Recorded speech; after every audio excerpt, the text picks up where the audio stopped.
Hello, good morning, good evening, good day, good afternoon, and aloha. Welcome back to another live episode of the Unidentified Celebrity Review, your home for credible news, reviews, and commentary on everything UAP and UFO. My name's Luis Jimenez. Thank you so much for being here. Hello to everyone in the chat and listening to us on KGRADB Radio. It's a pleasure to be here on this wonderful Friday afternoon. Before we get started, of course, got to pay some bills. Want to say thank you to DOS Tapes. They provide all of the tunes you hear on the show. Their Bandcamp link is in the description below. Also want to let you guys, remind you guys that this show will be available on iTunes, Spotify, podcasts, wherever you find your podcasts. You can find this show. Just type in the Unidentified Celebrity Review. It should come up. Please do us a favor. Leave us a rate and review. It goes a very long way to making sure that this show continues to grow. Of course, want to say thank you to the Patreon members out there and future Patreon members. For as little as $1 a month, you can help support this show. We are a public access channel where we run on viewers like you, so we truly appreciate it. If you can't donate with $1 through Super Chats or Patreon, don't worry about it. All of our content is free. It's available as soon as we do it, which is right now. It's available right now to everyone. And it'll go into an archive, and you can go into that archive and enjoy at your leisure. Of course, we do ask that you like, share, subscribe. Goes a very long way to making sure, again, that the channel continues to grow and this message gets out there. I want to say thank you to the moderators, Tina Tomaszewski, Aaron Desario, and all of my YouTube members out there. Sparky Lady. Who else is out there? Let me see who else is out there. Sparky Lady. What other members are out there? Oh, there's Tina Tomaszewski. But anyway, hello to everybody. Alan Heineken, Paisley Wave, Michael Hilf. Thank you guys so much for being here. Also, check out our Discord, where every Friday we go hang out. We have a discussion with all of our fans in Discord. So come on in, say hi, come hang out with us. All of those links, not only to Discord merch store, but our guests, our hosts, and KGRDB, all of the links are in the description below. So if you want to go support those people, please do. All right, without further ado, let's bring in our co-host for the day. As always, solid as a rock, Mr. Rather Be Squidding. How are you, sir? Doing well. How about yourself? Not too shabby, man. Not too shabby at all. We got a lot of stuff to talk about, huh? Yeah, it's an interesting week. And yeah. You're not giving me much here, Rather. Jesus, a little more excitement from you. Damn it. Yeah. A lot of stuff on both sides. I think there's going to be a lot to talk about. Yeah. There you go. Excellent. I love it. Michael cannot be here today, unfortunately, which bums me out when he can't be here. He's working now. He's got this thing called a job. Puts a roof over his head. I don't know what the deal is. Priorities. Anyway, come on. Priorities, right? So I see that we have one of the UFO bros behind the scenes here. I'm sure we'll be getting Joe here in a second. We can't hear you yet, Emmett. Stop talking. Yeah. Let's bring him on. Emmett, what's shaking, bro? How's everybody doing? Yeah, we're doing well. Yeah, man, absolutely. So just a real quick for our audience out there. So this is Emmett, who's half of the team at the UFO Bros. They've been described as the next generation of UFO researchers and explorers who've taken the UFO world by storm. The brothers have investigated the Roswell crash of 1947. They've stormed Area 51 and retrieved a piece of metal from the Needles Desert, California UFO crash of 2008.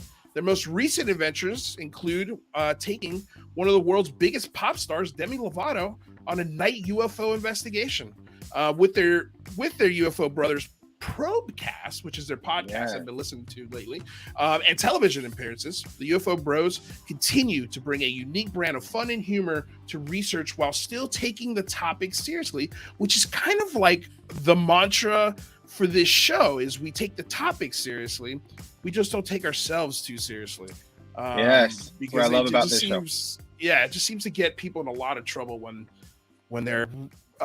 this belief system almost turns into a religion for them. So, dude, thank you for being here, man. Yeah, hey, man, I'm so excited to be here. Just so people know, Joe may or may not be popping in. He's got a couple little ones, so you know how, I don't know, some of you out there, I don't have children, so I don't know. I don't have children, but I do know, I have an idea of how it is. Sounds horrible. Yeah, I'm aware of the problems of children. I love all three of us. All three of us are like, yeah, kids suck. We're like that woman in the Goonies. Remember when she's like, "Kids suck." Kids That are old so woman. selfish, They're so selfish. especially They're all about me, babies. me, me. Ryan Yeah, Sprague in babies the are like, house. What's up, Ryan? Have him Ryan. show the medal. It's super cool. You have the medal on you? Ah, Well, we're putting him on the spot here. Our Yeah. radio I audience do. can't see. I You do. I do? probably have to, like, I have to Step grab it. out. It's somewhere. Okay, all right. Yeah. Well, maybe we'll get to it. Yeah. If we get to that part of the conversation. So yeah. So I think that's what when I first. It's funny, man. I had no idea who you guys were until this Demi Lovato thing started popping around last year, and I was like, oh, who are these guys? They've seemed fun, and I was like, I wonder if they'd come on the show, but I was like, I don't know, like I'm nobody. Like I just started this channel, so and I've been listening to your podcast and all the folks that you've had on the show, especially within the last 6 or 7 episodes, have been phenomenal. Thank you. Dallas. Did you guys ever talk to Demi herself on your podcast? I didn't see it, so I didn't think so. Right? Oh man, that would have been a fun one. But the other, I know that's like a cool. level of celebrity that like I don't get, like how to break that onion. 150 million subscribers. That's on what is it, Instagram? Yeah, over 100 and would you say 50 million? I think. Yeah, something. It's like insane. It's insane. The amount of, yeah. I would love to have Demi on because it'd be great to recap a lot of what we saw that wasn't on camera and just the whole overall experience. But maybe someday, maybe. Yeah, that'd be great. Well, I mean, of course, for us, because we're almost like, what's the word? We're definitely not journalists. We're like Monday morning quarterbacks. We just kind of get to sit here and watch stuff and be like, yeah, that was okay. Yeah, that was good. Or not worth your time. It's super easy because we're not investigators. We don't go out in the field. We don't take out the cameras. And when we watched the show, we were entertained by it. The thing that I loved about it is that it exposes a really big part of a new generation to this story. And what I found interesting when you guys were interviewing the producer was that this new generation is not interested in the history of this. They don't care about government cover-ups or crashes from the 40s or documents from the 50s that somebody they don't care. Like, no, yeah, absolutely not. It sucks. I can understand from someone who's been doing this for a while. Be like, you damn kids, you're so spoiled. Like you're such a now, what's hot generation. And so I can understand the frustration from some of the older folks in this community, but at the same time, I also understand it. Like I get it, especially, we're trying to get the attention of congressmen and senators a lot. And my whole thing is like, you guys, we don't have a lot of time. They've got a small window where you can lay this information on them. And if you're trying to explain to them either your personal experience or the Roswell crash or some government, secret cover up from 40, 50 years ago, they don't give a crap. They do not care. No. They want to know what is affecting them as a lawmaker today. And just get your message out, kid. I got a lot of stuff to do. I got money to raise. I got money to raise, and I got money to raise. So just get on with it. Or if you're the average mom, I got to get to soccer practice. I got to get groceries. I got to get to church. They're so involved in our day-to-day activities that we, are bettering ourselves in, and it becomes a distraction. And not necessarily a negative distraction, but, just a distraction on the topic and the point.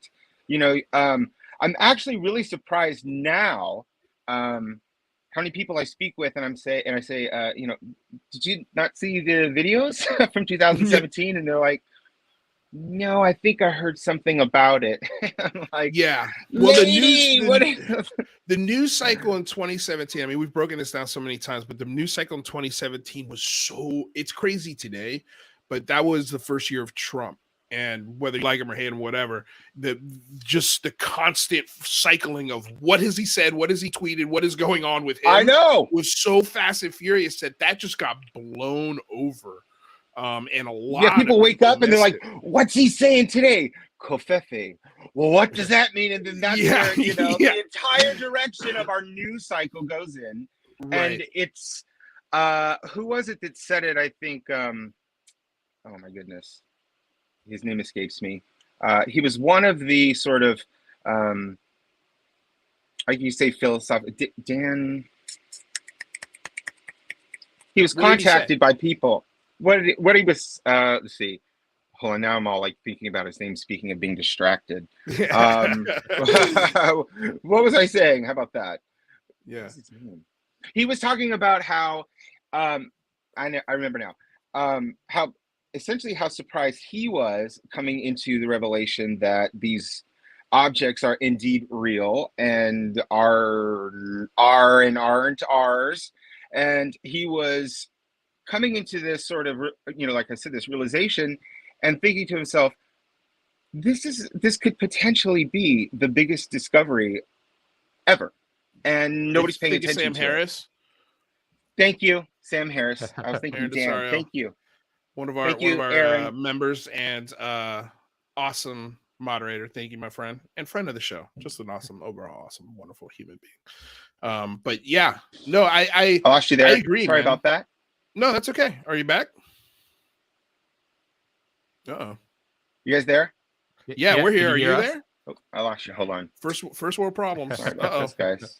I know this is a live show. All right, let's see what happens here. How's everybody doing since I can't hear anybody? I think I have to exit the show. Can you hear me? Okay. I can hear you. Yeah, can you hear us? Okay, because I can't hear you. Okay, yeah. Back out. All right, let's see. Let's back him out. Let's see if we can get him. All right. We can get this. We've first world problem. We're pros. We're pros at worse. this. We're pros at this. Yeah. All right. So yeah, he's disconnecting. He's coming back in. But what were you thinking about what he was saying there, Rather? Yeah, I mean, I totally agree. I'm a little bit disappointed that there hasn't been more disclosure since 2017. I mean, be curious to hear Emmett's kind of thoughts on that. But, it has been revolutionary, but gosh, it's been 4 years now, almost 5 years. Yeah, I mean, it'll be 5 years in December, right? Officially, 2017. Yeah. So here it is. Let's see. Emmett, can you hear us? Hold on. Hello. Oh, now we can't hear you. Yeah, no, I can hear him. I think it just popped on there. Hold on, wait. Now or no? You got to give it a second. Yeah, we can hear you. Can you hear us? Okay, sorry. Yes. What the hell was that? I'm so sorry about that. That's very strange. It's okay, man. It's first world problems. This is the internet. Things are going to happen. We're fine. This has happened before. So just kind of piggybacking, really going back, kind of circling around, as we say, about Sam Harris and, even recently Eric Weinstein having that huge revelation and saying, well, what is the deal? And the distraction rate, I think, specifically in 2022 is like off the charts. I mean, we have the whole Ukraine thing going on. That's a whole, why does anybody care about UFOs when that could be a very serious ordeal if, the Russia-Ukraine situation doesn't get resolved in a diplomatic way. So there's a whole lot, I think, that is in the way, including our day-to-day stuff. My favorite potato chips aren't in the grocery store. Oh no, we're having a shortage of nitro cold brew, which, by the way, is a problem. Well, no, I mean, I definitely hear what you're saying. I think that's, we've brushly talked about, I think this is something I want to dive into someday with Zach Saichi, but like from a political standpoint, like what kind of politician do you want to support this topic? Because like, I think you're right. I think there's, we've got a lot of social issues. We've got infrastructure issues. We've got, some people think there's a border issue. We've got gasoline issues, all sorts of problems, that affect real people. Like their pocketbooks. They're not able to feed their children or put a roof over their head. This is an issue. People are, one paycheck away from being on the streets. It is. So there's so many other issues. And then you expand that to, foreign policy. And yeah, like you said, the Ukraine, that could be a possible matchstick for World War III. Who knows? Yeah. And so where do you want this? If you could pick a president, like what number would the UAP issue be on your list of things that you'd want them to take care of? And I mean, greedily, I put number 1, but I think from a realistic standpoint, it'd probably be somewhere in like 6 or 7, definitely in the top 10 issues that I'd love for a president to look at, or a congressman or senator. I'll bet you it comes in as a top 10 issue and then immediately further down, the more you get in and realize what your predecessor was working on or doing or didn't do, and then you're dealing with all that mess. You know, shit, the first year is I don't even know. How do they I mean, it's mind-boggling to me how they, you know, move from president to president, you know, somewhat. You know, you're letting people in and out of secret security oaths about things that the other person knew about that you didn't know about. And then you start going, well, am I going to talk about UFOs right now? Yeah. You know, there's, you know, a pandemic of not just the virus, but of significant reality differences. Is now the best time to release that information? What would you say to yourself? You know, as someone with the ultimate power, they say, in the world, unlimited resources and geniuses at your disposal, what ultimately does become your top 10 when you first get in there? I almost feel like, and I think this is kind of part of what we're trying to do, which is, and we're terrible at it because I don't understand TikTok at all, but try to engage in a younger generation in a fun but smart way, because ultimately I think that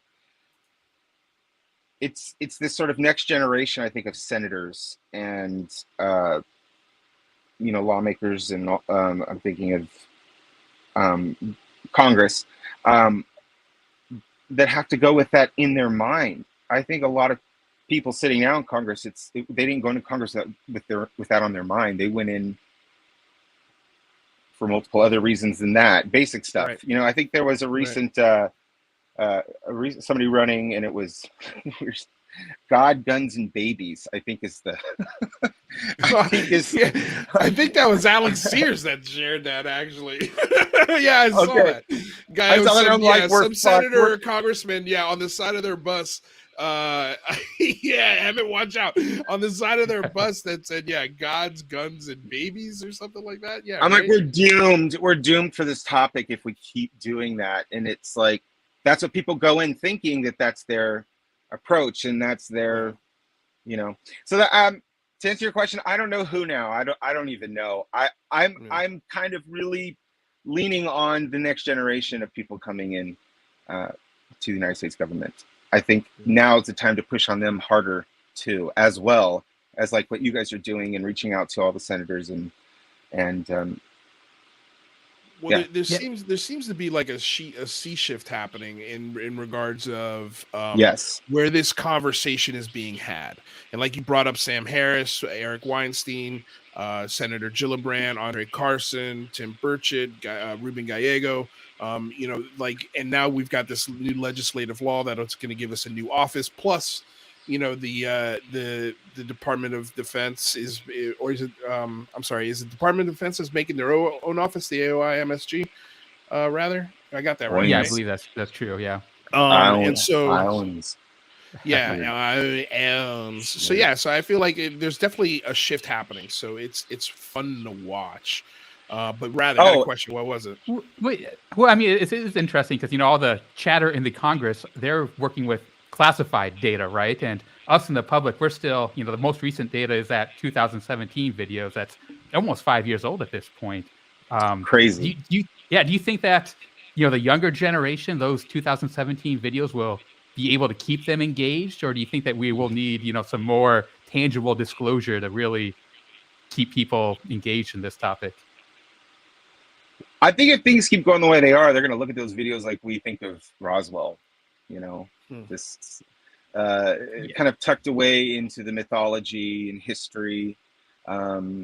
If we don't, the thing is I just want to say about those videos, I think it's fantastic that people are like measuring pixels and like building simulators, Mick.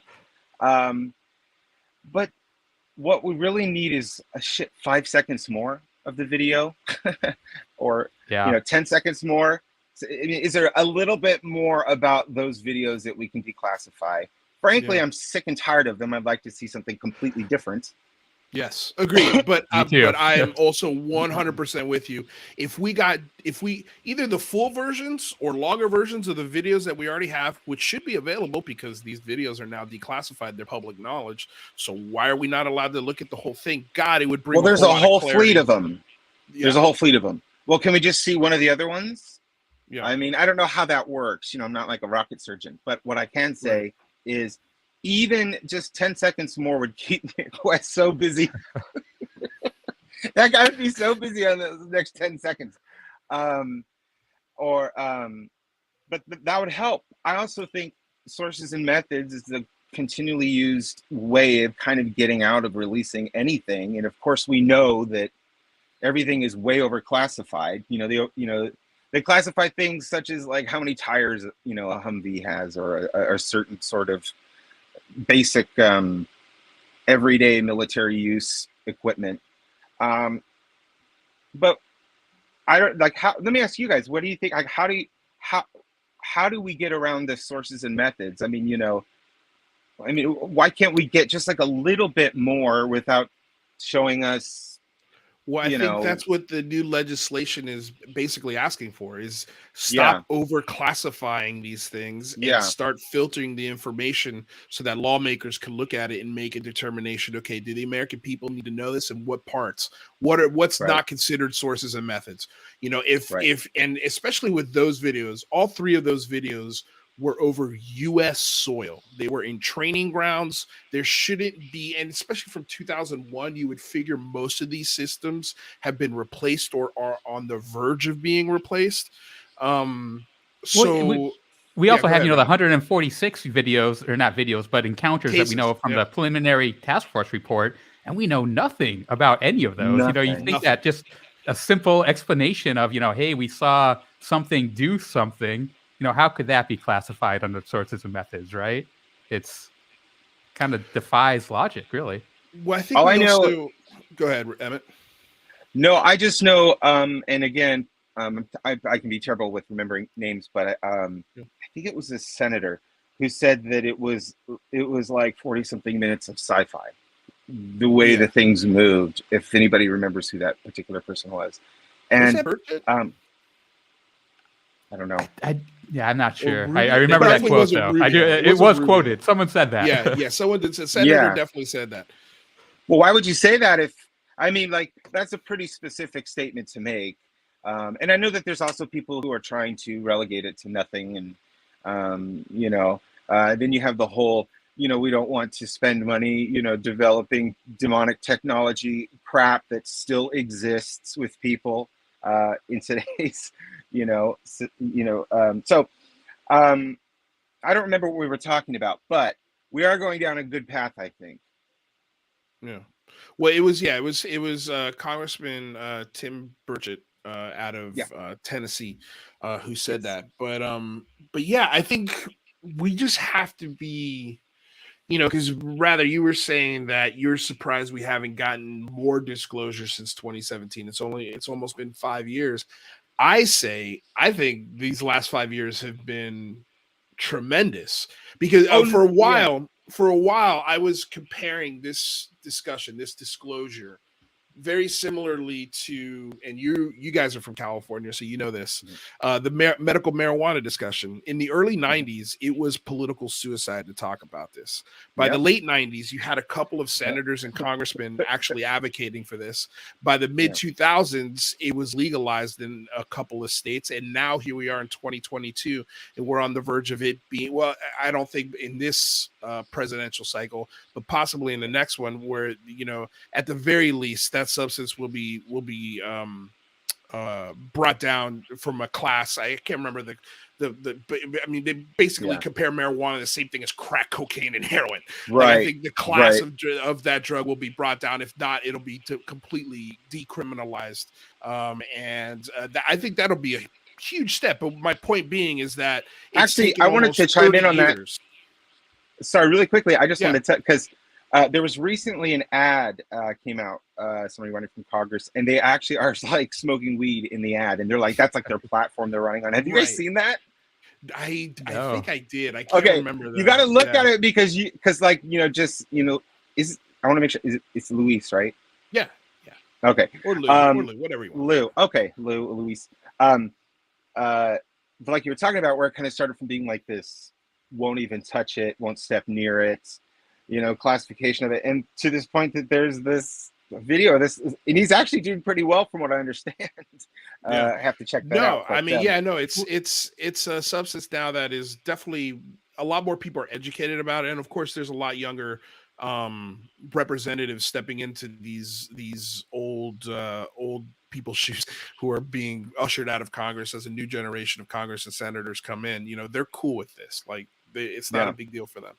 They understand it. Most of them have probably smoked marijuana themselves, but the whole point, not to get off on a marijuana tangent, but the whole point is that it took 30 years to get to a congressman or senator having that as their platform, you know. So I think that because of these videos, I think this is like as significant as the first senator saying, hey, this marijuana thing, I think we should legalize it.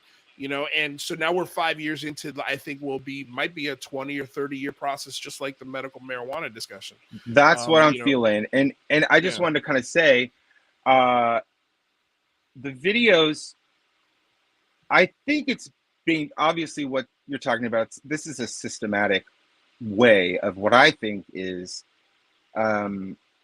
teasing the public. I don't think we're going to get quote unquote disclosure. I've tweeted this before, disclosure from the American government. You know, I don't think that that's going to happen.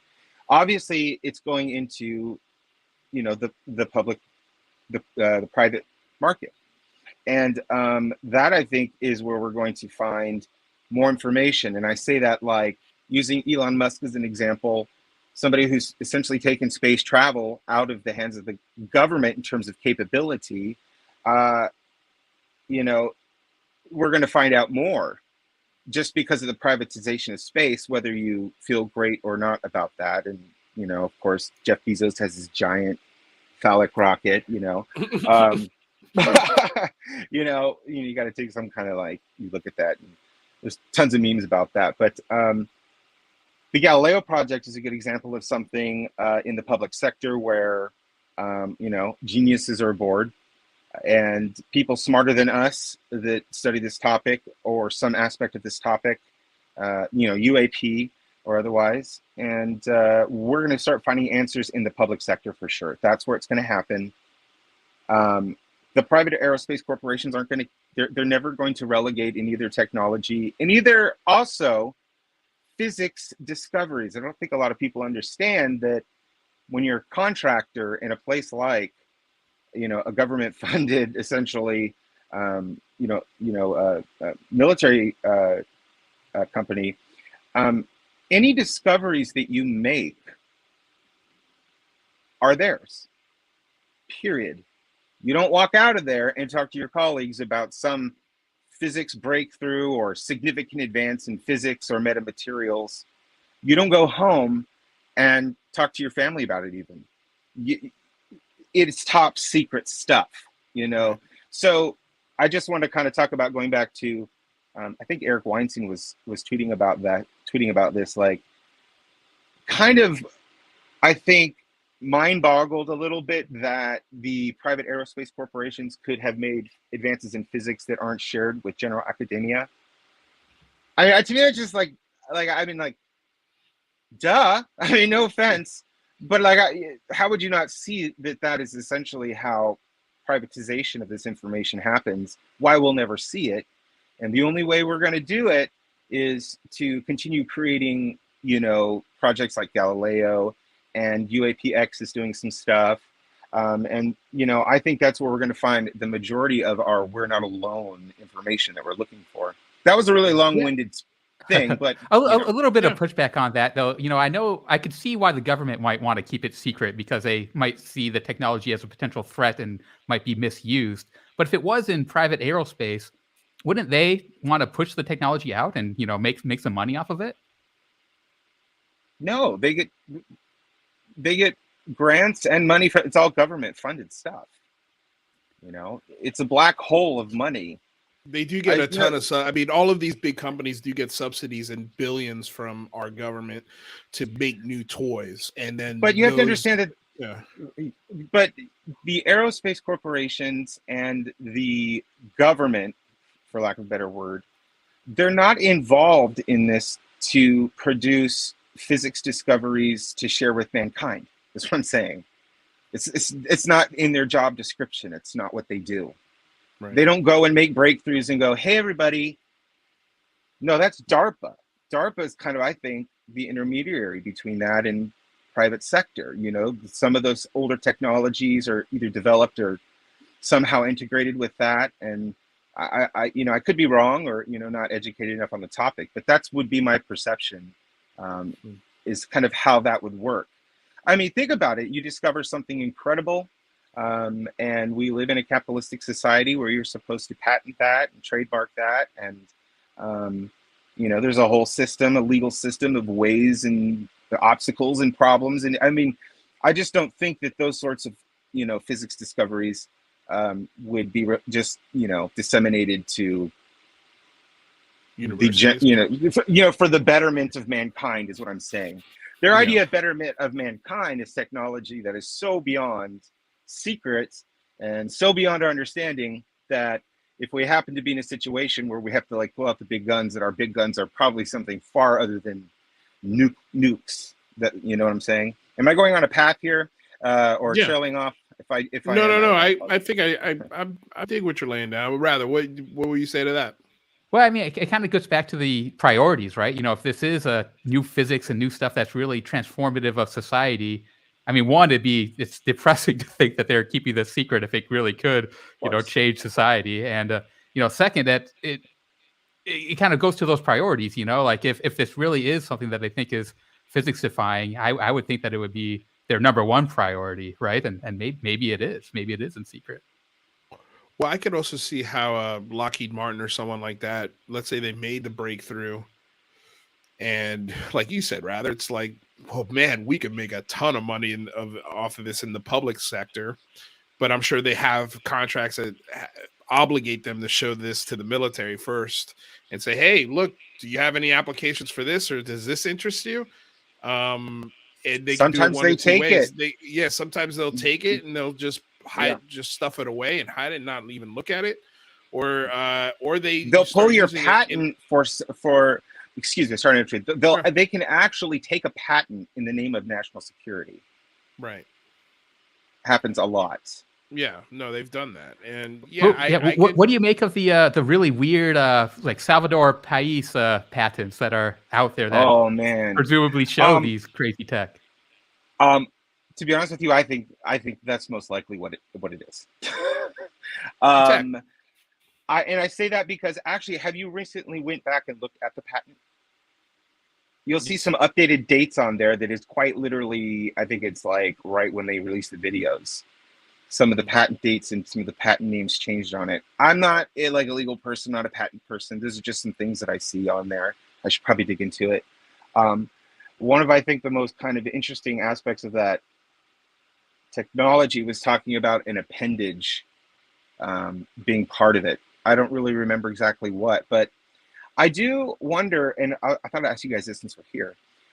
Who added the appendages to the Tic Tac in the first place? When did that happen? That's a great question. Yeah, that's very nebulous. I mean, I don't know where that came from off the top of my head. Yeah, now that you say it, I don't recall Fravor or Dietrich ever describing. Dietrich tweets all the time. She goes, she tweets all the time, who puts those feet on there? They weren't on there. So I'm wondering how that evolved into that, because that patent describes something similar to needing an appendage, in what looks like a Tic Tac. Yes, it's nebulous, but it's just sort of kind of, my brain is weird, I guess.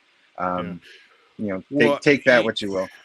Yeah, no, and that makes sense. I mean, we just, we say all the time, at least for me, I think when and if we ever do get an answer to this, everybody's going to be so wrong. But I also think that it's not going to be just one thing. I think it's going to be a multitude of things. I think it's going to be partly military. Because I don't put anything past the human ingenuity, the human brain, and an unlimited budget. I think part of this is definitely human tech. I think part of this is non-human, that displays itself for whatever reason in certain ways. And in some cases, when it's observed, it looks different from two different people. It's observed differently. It manifests itself in a way that can be interpreted really, really differently by multiple witnesses. So I think that there is definitely you know, it could be extraterrestrial, could be interdimensional, could be future people, it could be one of these things, all of these things, and Right. or none of these things, you know, and completely Right, that too. just slap us from, you know, from left field, and everybody's like, wow, okay, was not expecting that, but cool, let's figure it out, what's going on. So yeah, I agree with you, man. I wouldn't shock me if part of this is human hands. Well, you we know, can go ahead, we can Emmett, take. sorry. Oh, I was just going to say, you know, even seeing something maybe behaving in a way that we don't understand just is an inspiration for a technology too. May not even necessarily be hands-on reverse engineering. I know there's a recent example of an this is really off topic, but we'll get back on, I promise. Birds being able to visualize The magnosphere? the magnosphere. And there's apparently a technology that was successful. Wait, this was in something on, oh God, what's his name? It's a YouTube show. Deep Prasad, I think, talks about this. Yeah. How they were successful in getting ships to navigate based on that idea of how birds navigate. So there's no need for GPS or anything else. They can use that to essentially go anywhere. Yeah. You know, you think about, you know, that anyway. So I think that in terms of, you know, the technology we're putting out, I think a lot of it can be taken from inspiration of things that you've never known about or seen before. Even if something, you know, like the stuff that Gary Nolan has. I don't know if that's UFO, but people are talking about terahertz radiation. And I mean, what does that even mean? And then we start, you know, kind of researching what that is. And it just gets nebulous, you know. I don't know, where does it, you know, I don't know. That's where I'm at. What do you got, rather? Yeah. Well, I was going to kind of bring it back to the marijuana analogy and the legalization of that. You know, I feel like one big part of that was that it was possible for the average citizen to, you know, smoke some marijuana and have a personal experience with it. Do you think that is the same with the UAP issue? Do you think that people can go out to the desert and have their own personal experience? And you think that might, you know, influence the public if that, you know, actually is true? Okay, hold on. I guess the question is, what is do you think that anyone could go and have a personal experience with UAP by kind of, you know, going out and doing a CE5 experience or something like that? Oh, I really do. That's why Joe and I, who isn't here, that's why we do what we do. And we went into this having no idea if UFOs are real or not. This was, of course, before the report and the videos. It wasn't until we saw one.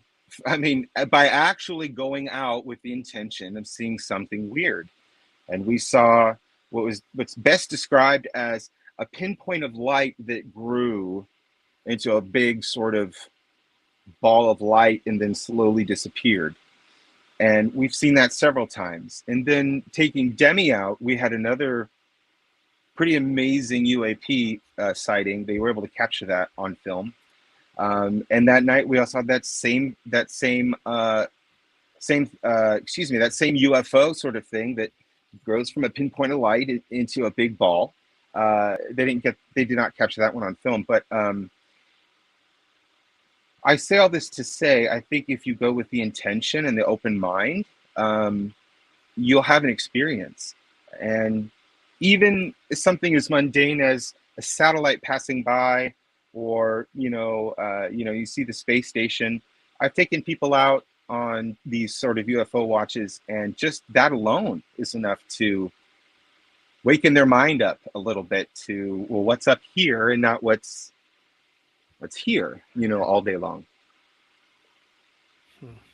Yeah, no, I think that is important. Yeah. I mean, well, yeah, I think that even just looking up at a night sky in a place that's not surrounded by city lights opens you up to the intuition that there might be something bigger than yourself, right? But there's also, you also open up more of a mathematical chance for you to see something, because 9 times there you go. You're not looking at that part of the sky anymore. It's very difficult for a lot of people. Some people it's not. Some people can step out in their backyard and see, the wonders that is our universe. But for me, I mean, I live in Los Angeles. I got to drive 3 hours before I can have some kind of experience like that. No, you summed that up perfectly. I mean, just, your mathematical chance of seeing something is higher. I mean, that's just a very straightforward fact. Absolutely. Yeah. Here's the thing, right? And again, like we play Monday Morning Quarterback, right? So we watch a show like Unidentified with Demi Lovato, and then we see this footage and we're like, like I feel like in a lot of cases it could be similar to, like, if you ever watched, or has everybody here watched Wimbledon on television or a tennis match?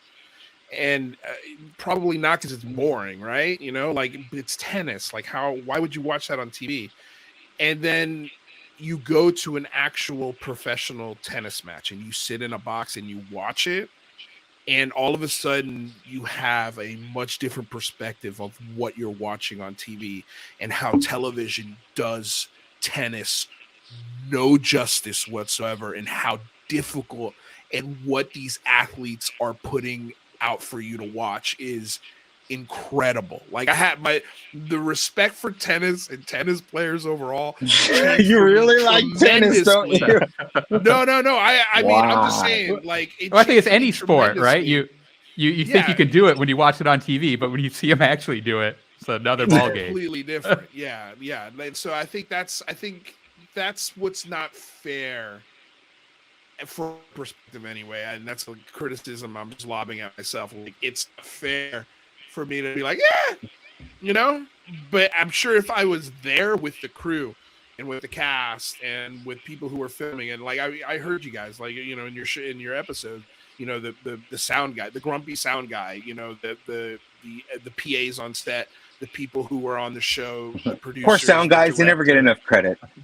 Never get enough credit, and they're always pissed off. But yeah, they're always what I mean? Like, it never does it any justice. So I guess, how do we take, because you're a filmmaker, so what do you think is some of the best ways to transfer that experience from filming it to the audience that's watching it?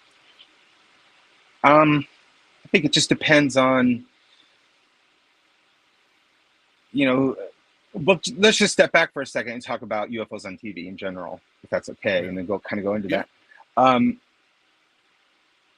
I wonder how many we just see on TV that are real, but we just kind of disregard, because we're kind of jaded, I think, by like pinpoints of light in the sky. I know I am. I don't even know how many like videos I probably scroll through that I'm like, that's bullshit, that's bullshit, that's bullshit, that's bullshit. But you have to understand that when you are filming a TV show, you are a contributor to the overall production. So you're like one small piece of a puzzle.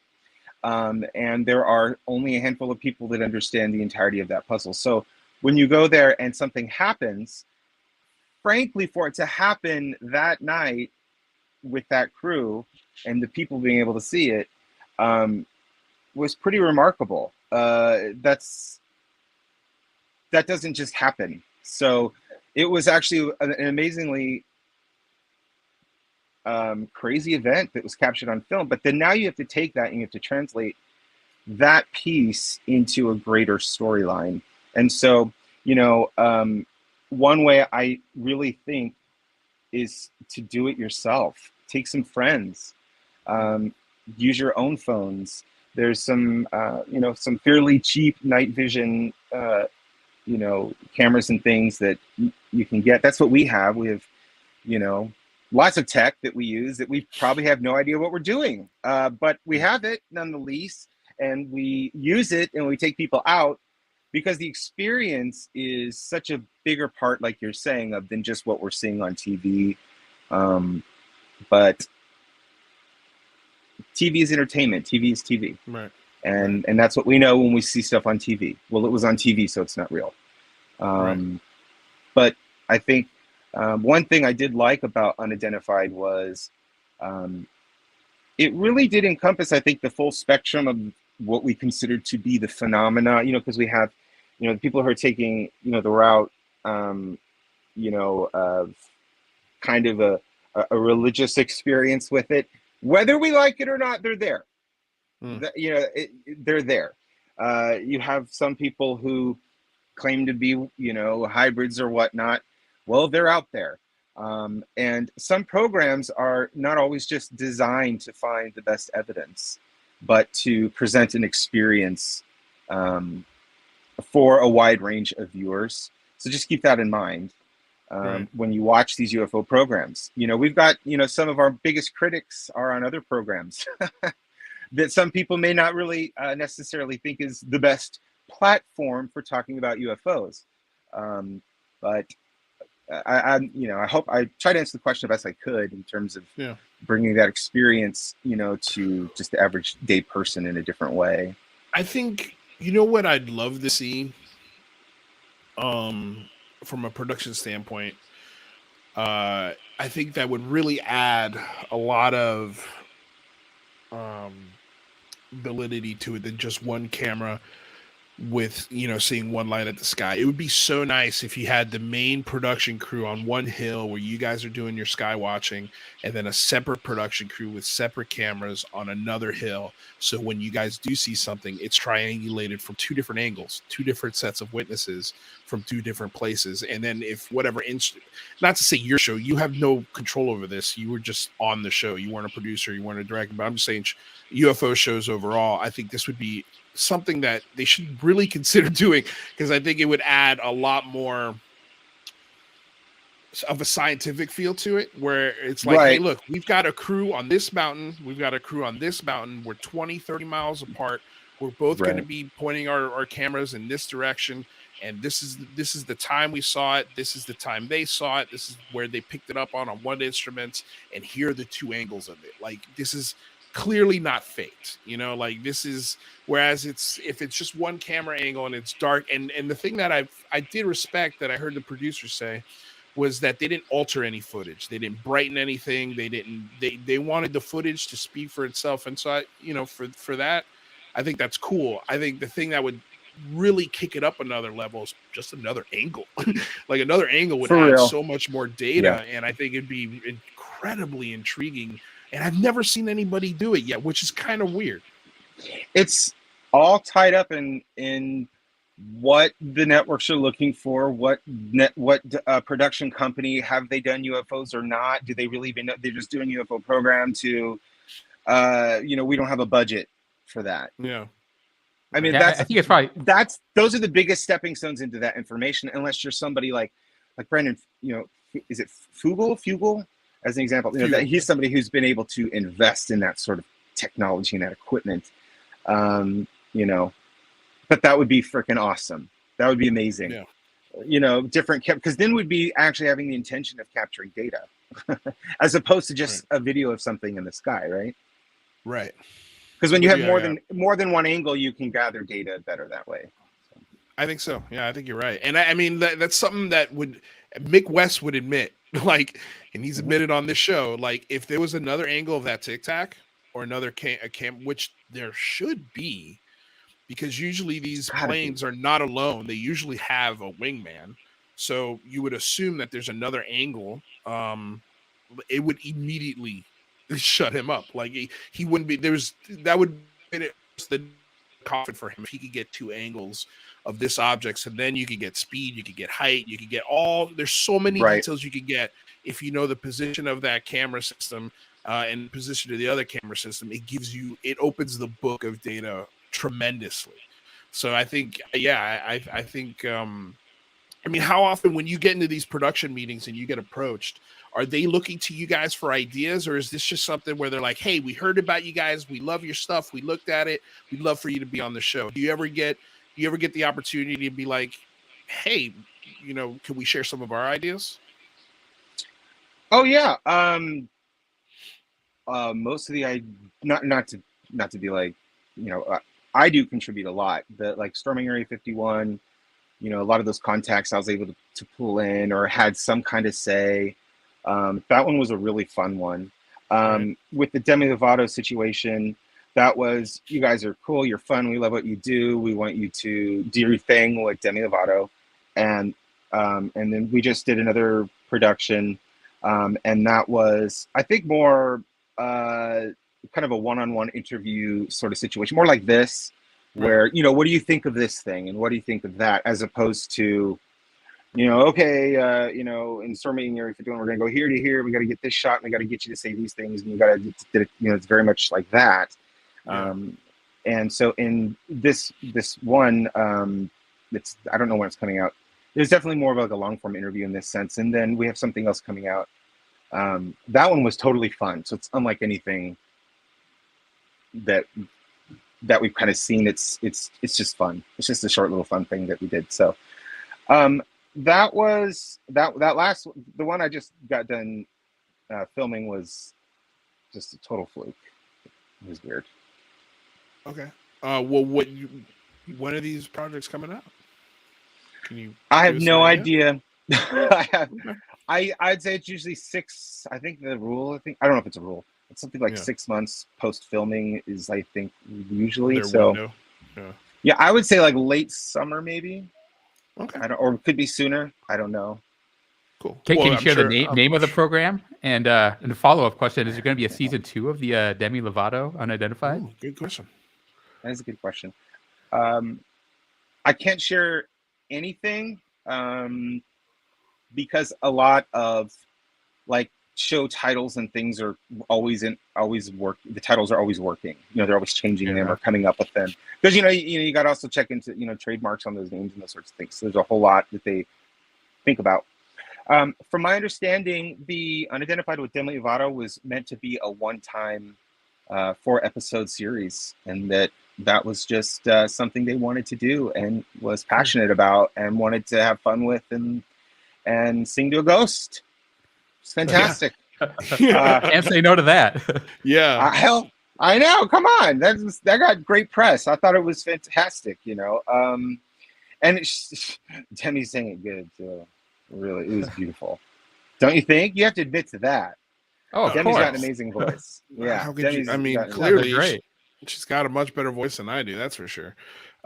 Jazz Shaw says, Emmett, was the experience with Demi more than Lights in the Sky, but it wasn't aired? I don't know if I understand that. Maybe he meant the right. I guess the question is, was there anything that didn't make it that you thought was more sensational than what ended up making the final cut on the show? Yeah, because we saw two. Well, Jazz, I'll do my best to answer your question. We saw two things. So the production company didn't really know what they're. Well, I don't want to say that. How do I say this? They didn't bring enough cameras to Skywatch. So what was captured was just one camera positioned, and we were able to see it on the iPad. But moments before that, Joe and Dallas saw the object in the sky that I had described previously earlier on in this program. And so it was really two things that happened at the same time. But you had cameras on the talent, and then you had one camera pointed at the sky, and the other two that are kind of, using lasers in the sky. There's a whole thing about that. The cameras are on them. So again, the cameras aren't, they're, we want to catch the expression. So the expression, and I'm not saying this specifically about this production, I'm just saying in TV, can often trump, anything else that other people might find to be actually more extraordinary or interesting. That's my experience. That's why the cameras are going to. When you were on set, were you looking at that set of going, I think they need another camera in the sky?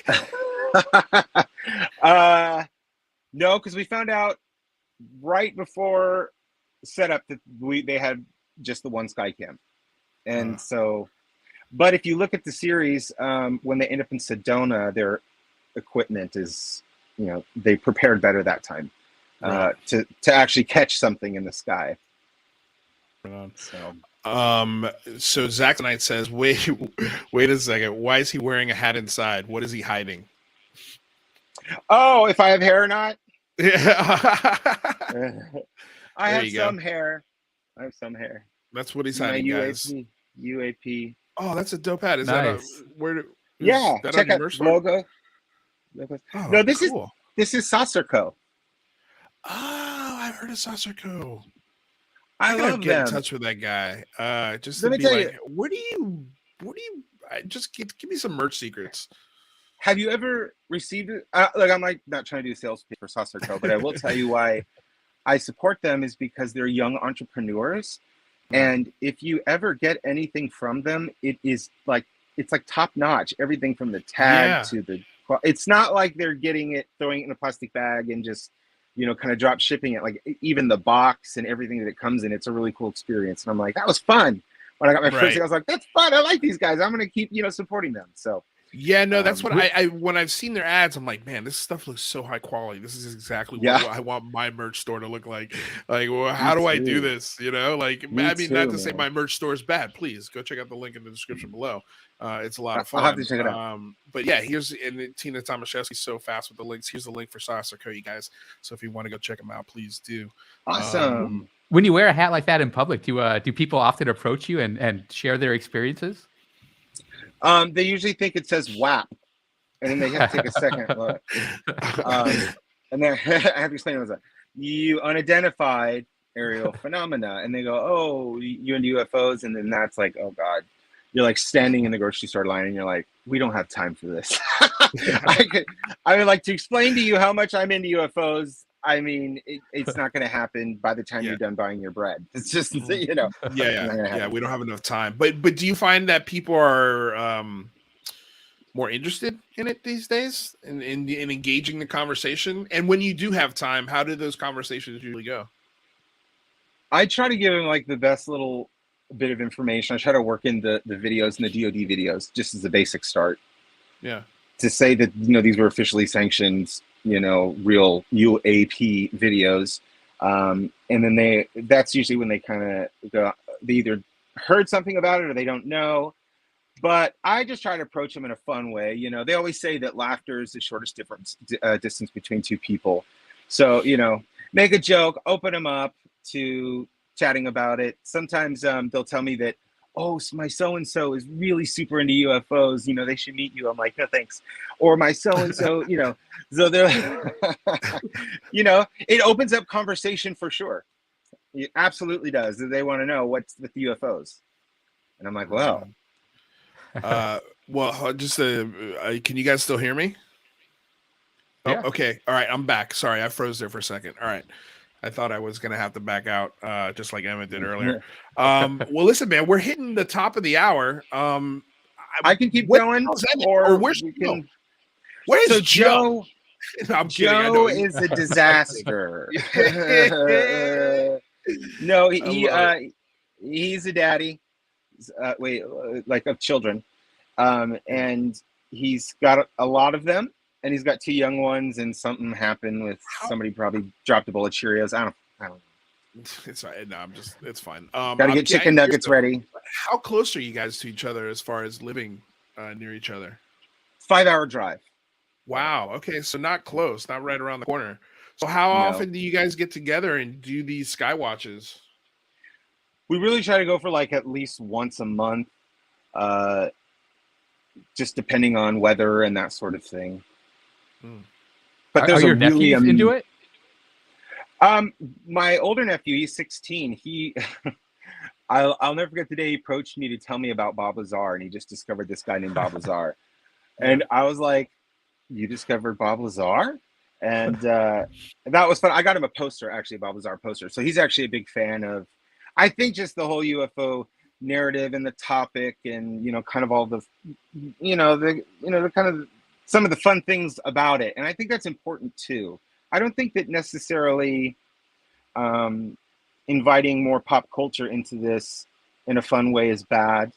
I'm not a big fan of blue chicken aliens and that sort of stuff can What's stay blue away. Chicken aliens? You don't know about the blue chicken aliens? No, I don't. Me either. Yeah, that's new. That's new to me. Oh, you have not seen? You're not aware of Emery Smith and Corey Good? Corey Good, I'm aware of. Emery Smith, I feel like I've heard that name. Corey Good, yeah. Corey Good's the guy who's like went to Mars and had missions and killed aliens. That's the blue chicken alien. That's where that originates from. Oh, okay. Yeah, man. That's also, I've got a buddy who's really, and what's crazy to me, and this is why I feel like one of my show's mission is to be as neutral as possible and not give anybody any answers or try to be anybody's guru. You know, we're just looking at everything as it comes across the desk or across the internet, and then we give our opinions on it and we try to make the most sense of it. And if it brings more clarity to the issue, great. If it clouds the issue more, discuss it and why we think it clouds the issue more. And what's crazy about Corey Good is I've got a really good friend of mine. He's actually been on the show, and this was when we first started, but he's really, really, really into this Corey Good conspiracy. And the thing that kills me is he's one of the most brilliant people I've ever met. He's a writer, improviser, stand-up comedian, and I mean, this guy. It's a fun fantasy. I just don't know. It's a Star Wars fantasy. But nothing else in his life is that fantastical where he goes to that level of conspiracy. So I was like having a conversation with him and trying to explain, listen, man, if we had a base on Mars, just one base, let alone as many as this guy's talking about, we were interacting and we had a space program on this level, there's no way you'd be able to hide it, number one, because there would be so many moving parts to what this man is describing. Like, who's building these bases on Mars? Where are they getting the metal from? Where are they, how do they build these structures? In what environment? Where's the money coming from? Where's the funding for this project? How do you hide? You're talking about, because when they first proposed the Space Force, basically they were saying, listen, we're starting the Space Force, but to truly get the Space Force at a level that we think it should be, which will take decades, it'll be all of the military budgets combined just to feed one new aspect of the military apparatus, and that would be the Space Force. So you're talking about, what did the NDAA just get approved for? Rather, was it 860 billion, something like that? This sounds about right. Somewhere in that realm. So that means that the Space Force budget would have to be triple that. So if there is a hidden Space Force, where's that money coming from, dude? And every time, there's always an excuse. It's like, come on, man, why are you doing this to me with Corey Good? You're so much smarter than this. Like, I am absolutely flabbergasted at how you're caught, how you're stuck on this thing. So yeah, man, it's dangerous, and that's what I'm saying. It's like it gets into this dangerous zone where people lose their critical thinking skills, and I think that's where I'm hoping the newer generation, kind of, from what I'm seeing, is holding the feet to the fire of local state reps, but they're also coming to the realization, like, this is happening all the time, every day, and you don't need the government to do it. And you can go out and start doing this yourself and collecting data, or just doing it just because you want to. And if you have the right intentions, you might see something. I think that is a much more healthy place to be going, at least trying to collect data or seeing something for yourself, as opposed to relying on people like Corey Good for your information. Go do it yourself. I mean, that's what you can do. You can contact, your local representatives. Absolutely. You guys have been amazing. I mean, you started the movement, as far as I'm concerned, about that. People actually reaching out and actually doing something. That's what we can do. Not waiting for, a TV program to deliver those goods for you. It's never going to happen. And even if they did, you won't believe it. So the only way to believe it is to go look yourself. And that's why, I tweet on, hashtag UFO Twitter. I tweet with people that are skeptics, that are, super believers, people a bit more middle of the road. Because I know what I've seen, and it pretty much explains to me what the Navy pilots have been seeing, or what just so many people going back decades have seen. So to me, I've kind of seen the evidence, for at least these objects moving in ways that we don't fully understand, or if it's, you know, an advanced type physics or new physics. I don't know anything about physics, by the way. So don't let me fool you.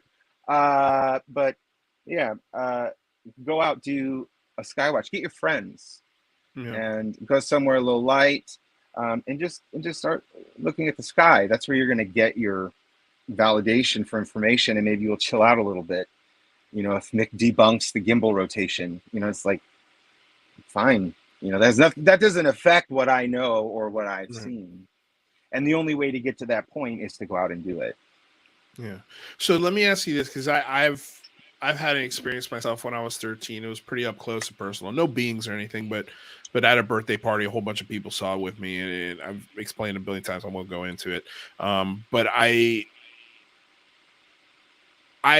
don't know, and I'm curious if you have a theory or if you have a belief of what you think is in these craft.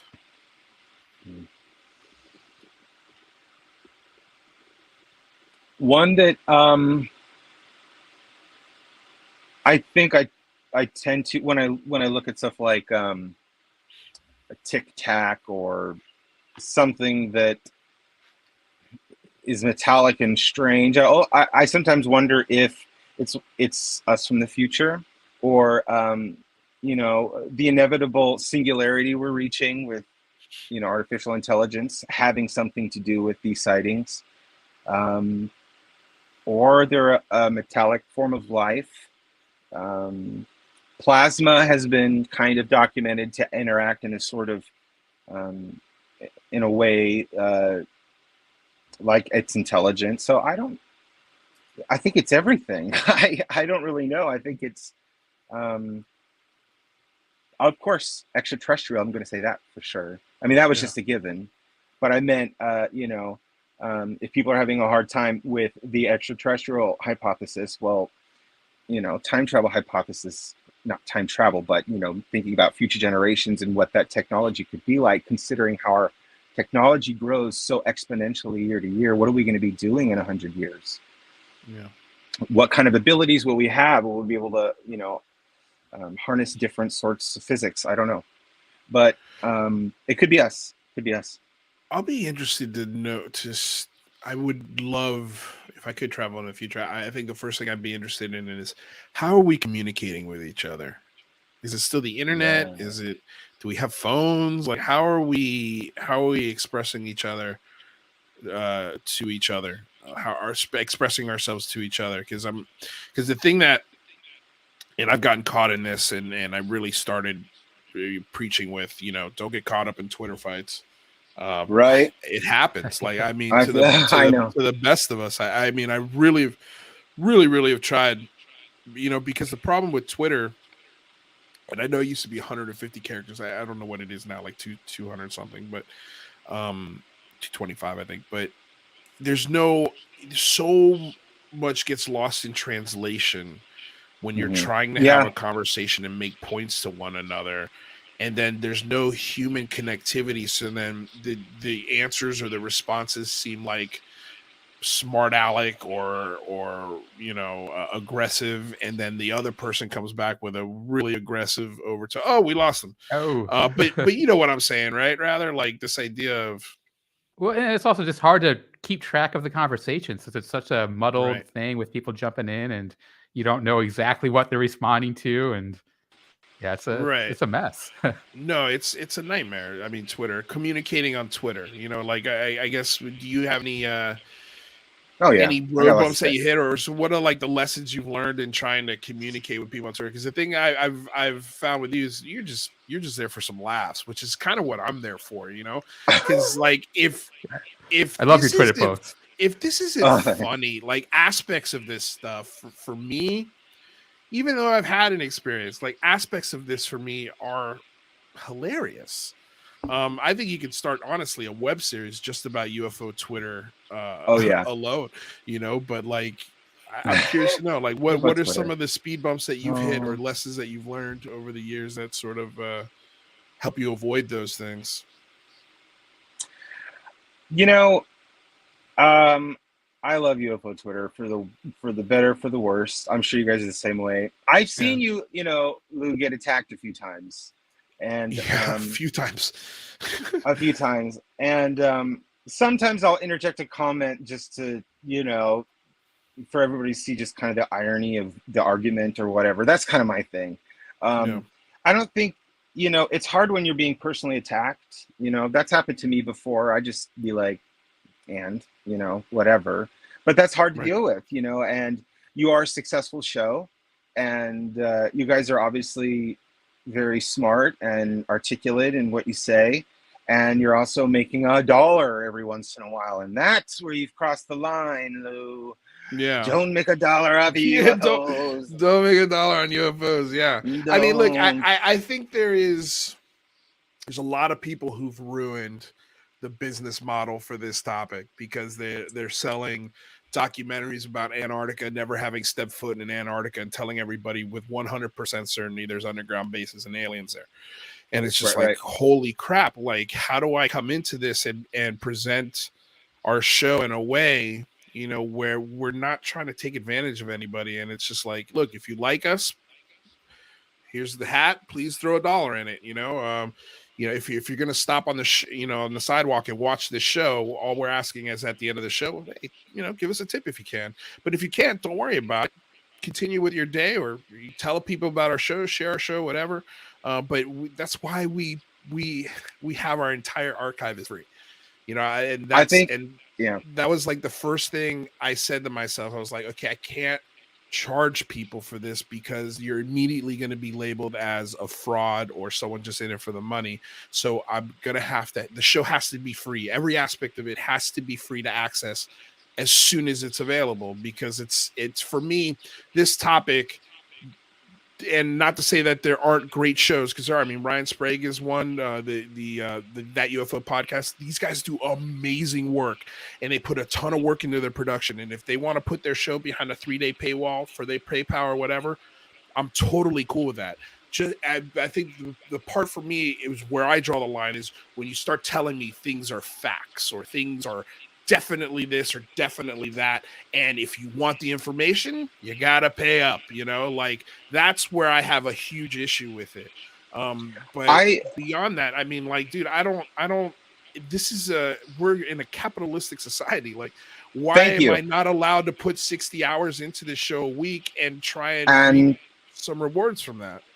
I just kind of want to. I'm actually really super glad you brought this topic up. It is one thing that I do find annoying. It's a fine line because people have paid to go to, I've paid, like to go Joshua Tree or Contact in the Desert, and for whatever reason, I think that some of the people in the UFO world, and I think it's with anything, they don't understand that entertainment and education is a cost. Yeah. If an entertainment is what you're doing, but you're also educating your audience by bringing on people that are way smarter than you, which is what a great platform does. Thanks for having me on, by the way. No, but that's a joke. Pay for it. Right.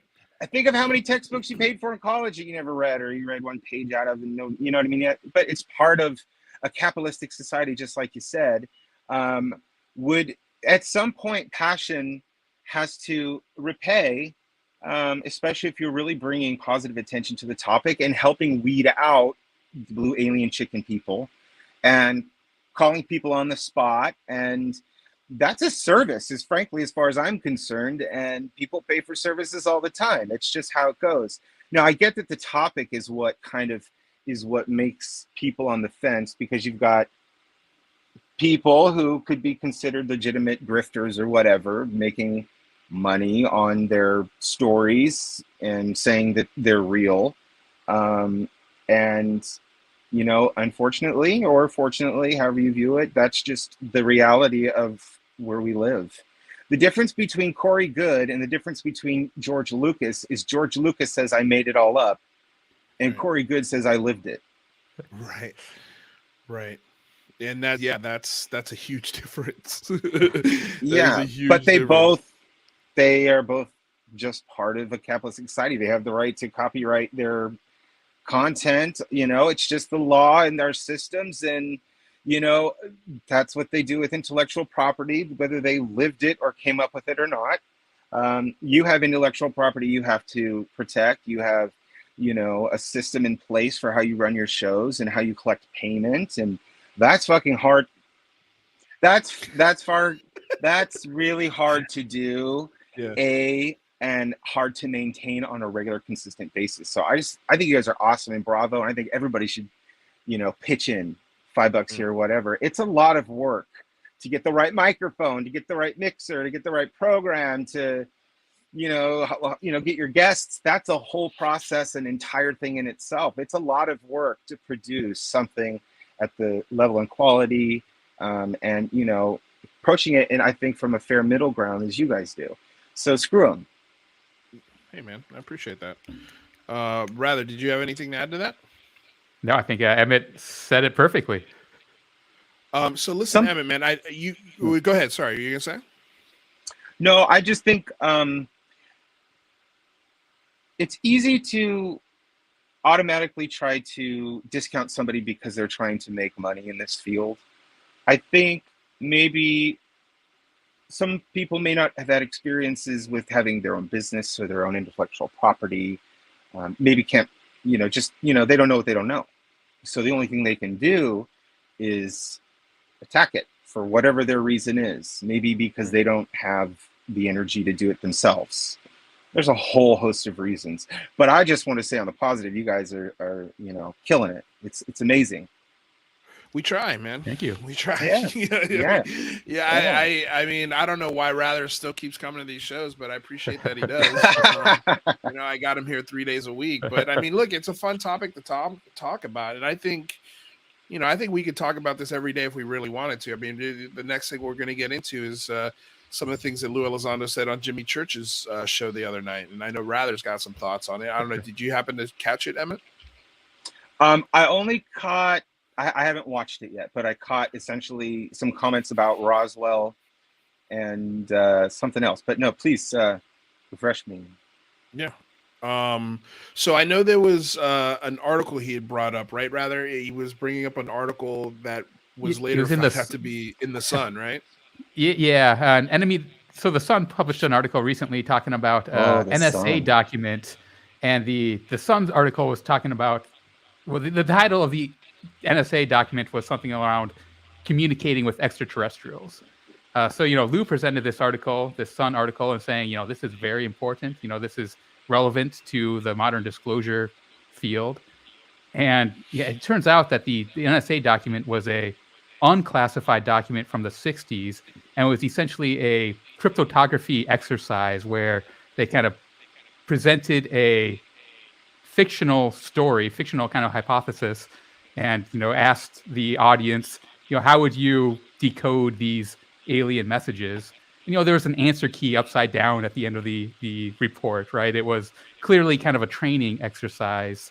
Oh, geez. It was presented as not that, which, everyone makes mistakes, right? Like I can see how you could make a mistake, but I do feel that someone like Lou Elizondo has a bit of a responsibility to vet the things that are coming out of his mouth. And it was disappointing to me to hear that. Yeah, go ahead. No, please, let me go. I think my thought on that is one of two things. One is there's so many landmines in this topic. Even if you're on the most straight and narrow you think you can be, at some point you're going to run across something that, you get wrong. Just happens. You get wrong. The other thing is, sorry, Lou Elizondo, but I don't haven't you already talked about everything you can talk about? Maybe you're finding new stuff to talk about. I don't know. So I mean, I don't know. Maybe he's just grabbing for content to try to help support his case and hit a landmine. I think might be ultimately what happened. I think looking at clustering is probably important. If he starts to do that sort of thing more and more often, then we have to really take a look at what we consider Lou to be in this community. Yeah, no, I think there's. Go ahead, Riley. Go ahead, Lou. Well, yeah, I was just going to say it's people are kind of divided. A lot of people are totally anti Lou Elizondo. A lot of people are 100% pro Lou Elizondo. I feel like there's a lot of room in the middle where you can. I might just give the guy a chance. What he's done, but also critical when he gets things wrong. Yeah, Lou is going. Sorry, go ahead, Lou. No. Please, Emmett, you're a guest. Go. No, I was just going to say that, he's going to always and forever be ridiculed. And I think he fairly well knew that that's what he'd be getting himself into. Doesn't mean that he's, I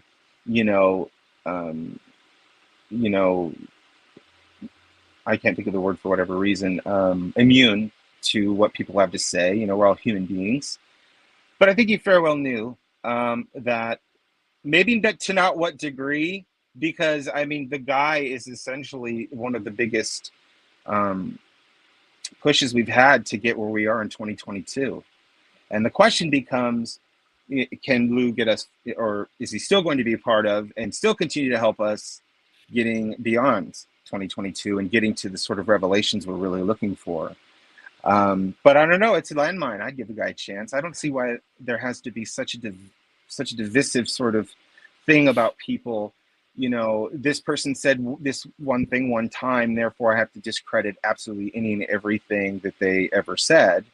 When I see people like Lou or Chris Mellon or, Tom DeLonge or Bob Lazar or Jeremy Corbell or, pick your person, I'm not going to agree with everything that they say.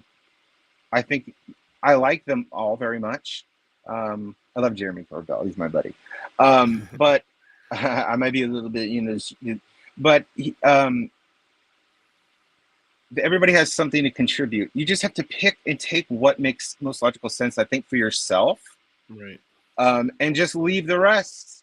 Doesn't mean you have to go attacking the person because they, had something they were like Hal Puthoff as an example. People continually keep trying to discredit him because he was like involved in Scientology in the 70s. Like, give the guy a break. It's been, he was been there, done that, realized it was nonsense.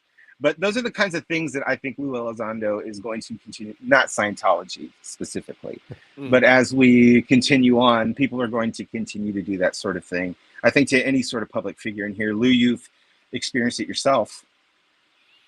Yeah, no, I've experienced it myself, but again, like I'll never put my experience on the desk of a senator or as proof for anybody else that this is a real phenomenon, because it's just not fair. Right. Like, it's not fair for me. It's not fair for the person that I'm telling. I think with this phenomenon, either you have to experience it for yourself, or it has to come from a place of authority that people respect and trust, and that are going to go, okay, this is serious. I need to pay attention to it. And that's why I think, for me, the government aspect of this is critical, because I think if this does come to bubble to the surface, it's going to come from our leaders. I think, I don't know if I hope, but, and if it doesn't, then I think, people like Galileo, Navi Loeb are going to definitely turn up the pressure and maybe either beat them to the punch or put them in a place where they're like, okay, we have to say something because this professor just took an amazing picture that can be triangulated, yada, yada, yada. So I think that's what I think is going to happen. Yeah, I think so too. I think that these public scientific, but those entities that, we don't get Galileo unless we get Lou Elizondo in 2017. We just don't. We don't get it unless we get those videos. We don't get it unless we get, people in high places talking about this conversation at a very serious level. We don't get that until, laws are written and now signed by presidents twice. Okay. This is we're literally watching political winds change on this, but going back to Lou's, we'll call it mistake. Here, one or two things either happened. Either A, he flat out got it wrong and just made a mistake on it, which if this is his first whiff in 4 years or 5 years since being public, like, I'll give him it's some... not, though. It really isn't. Well, he's made some similar mistakes before. Yeah. Well, He's, someone in the chat can probably... He did a presentation where, he alluded to some pictures that, were prosaic. In the original TTSA, promotional videos, they showed a like a number 2 balloon and kind of passed that off as a UFO. So there has been some mistakes like this. Did he throughout speak directly history. on that video? I think on the presentation he did, but for the birthday video or the number video, I don't think so. Okay, so because what can happen sometimes, like I'll see this, people in production or whatever, or they are, I don't know, was that like in a presentation or was that part of the TTSA presentation? When they all came out on stage, because I just wonder if he's commented on that balloon specifically, or if that balloon was shown in some package as he was speaking. That's my question. I believe it was a TTSA put together presentation, but yeah, I don't know who put that together. And yeah, that's a valid point. When you're putting together visual images, there's not a lot to pick from. But also, he's because not I'll see continuing Luis to push it either. Sorry to cut you off, but he's not. It's not like he's like going back to this balloon over and over and over and being right. Like, this balloon. Well, yeah, he admitted those mistakes. Yeah. Right. There you go. Or like if we have one of our so-called figureheads on a news station. Well, the news is they're just getting packaged UFO footage that they have licensed. Right. So they're putting that up on for visuals. It doesn't necessarily mean the person being there interviewed is, saying that they approve of all the videos that they had no idea the network picked for the segment. Do you get what I'm saying? Yeah. So that's so I don't know if he was in that similar situation. No, that's a great point. And also, like, okay, so either he made a flat out mistake. Right. Or B, there's another angle to this that maybe wasn't reported in the Sun, that maybe he saw somewhere else where he's got more information than what the article is presenting us, which is possible. Or C, which I think is the most likely, and this is something Luis Elizondo has said over and over and over again, and it's something that he emphasized in the Jimmy Church interview when Jimmy kept pressing him about alien bodies and craft, and he kept going back to the alien bodies, and he's like, I'm not touching that. Like, I'm not going anywhere near that topic because it's going to open a can of worms. But also, while I was at ATIP, he said this 100 times that they never looked at Roswell. They never looked at the Condon report cases. They never looked at the Project Blue Book cases. They were only looking at the things that were happening at that time. Right, and like it's on their desk. Things that they were focused on. So from a historical perspective, I don't think Luis Elizondo knows a lot about. I don't think Luis Elizondo knows about this topic as much as UFO Twitter does. You know what I'm saying? I would probably agree with you. Yeah, because we've all dug through the documents. Sorry, we've dug through all the. Sorry, you got me excited because we've all dug through the. We've all dug through the documents. We've downloaded the FBI files. We've listened to every terrible UFO documentary that's ever been made. So we kind of have, I think, a bigger, treasure trove of information. Whereas you got this guy Luis Elizondo, he doesn't need to know that. He just knows there's UFOs right here on my desk, and I got to figure it out. So I would agree with you. He probably hasn't, he probably doesn't have that depth of understanding. And maybe that could be why he picked up this report somewhere and talked about it. I don't know. It's going to be interesting. Go ahead, rather. Well, I say that the most generous kind of reading of this situation is that, if Luis Elizondo has seen, real quality videos in the last 10 years, why would he bother looking back into the historical stuff if he has the proof in front of him? And if he did know that, we were communicating with aliens or have some sort of contact with them, I could see him reading a headline and being like, yeah, that confirms what I already know. I'm going to go with it without, doing the diving in a little bit deeper. And look, everyone's guilty of that, but I could also understand, like, you're Luis Elizondo, you got to be a little more careful than that. But again, I'm willing to give him the lead on the leash to be like, all right, look, like, once in 5 years, if you do this, if this is the second time you've done it, even, I'm like, for me, that's okay. Being wrong on this topic for me is okay, just as long as you admit that you made the mistake. Like, hey, this is what happened. Totally embarrassing, but just like Christopher Plain did with his article, like when he got the war bubble thing wrong. Like, the best thing you could do is just be honest in what happened. Yeah. And I think people will respect that honesty. And then you can move forward and be like, okay, this is the one time he said this thing that was inaccurate. We called him out on it. He corrected it, and so we move forward. Like, why are we going to continue to harp on that? And why is that? And I'll let you go, brother. But why is that an indictment on who Lou Elizondo as a person is? Right. There's so much more to Lou Elizondo than the last 5 years, and there's a human being there, and he's infallible. People are going to make mistakes, but but again, I agree with you. Rather, like on some level, you can't make this mistake. Yeah, and it's not an indictment. It's not an indictment of him as a person. And I totally believe that there's weird things going in our skies, and I'm very appreciative of him for moving this conversation to where it is now. I think that he deserves a whole lot of credit. Pretty much the entire credit for putting this discussion in the place it is now. But it does, I think, discredit some of his judgment when you talk about things like the 23-minute video that he thinks will impress everyone with the characteristics of it, and the photo where you can see the occupants of the craft. I think those with a bigger grain of salt now after hearing that he can be mistaken on interpreting some of these things. So I think that there's it's. I think that's fair, but if I had to take a guess, I wouldn't say he doesn't care about it, but I don't think it concerns him, because I truly believe he thinks he's going to be on the right side of history when the dust settles. Like on this topic, I think that there's a there, and that there will be confirmed, and sorting through the facts after that has been solidified is going to be tricky, and I think people are going to get things wrong. But we also have to give him the opportunity, because, and look, if nobody asks him, we'll ask him in a month when he comes on the show. Hey, what happened here? He's not afraid of any question. So let's ask him the question. Hey, this, what happened here? This is what we found. Maybe there's something else that you can add to this that'll enlighten us or give us a different perspective as to why you pointed to this. We have to give him the opportunity to at least respond, or have somebody ask him a follow-up question that will maybe add a little bit more clarification and or just a correction. It could be simple as that.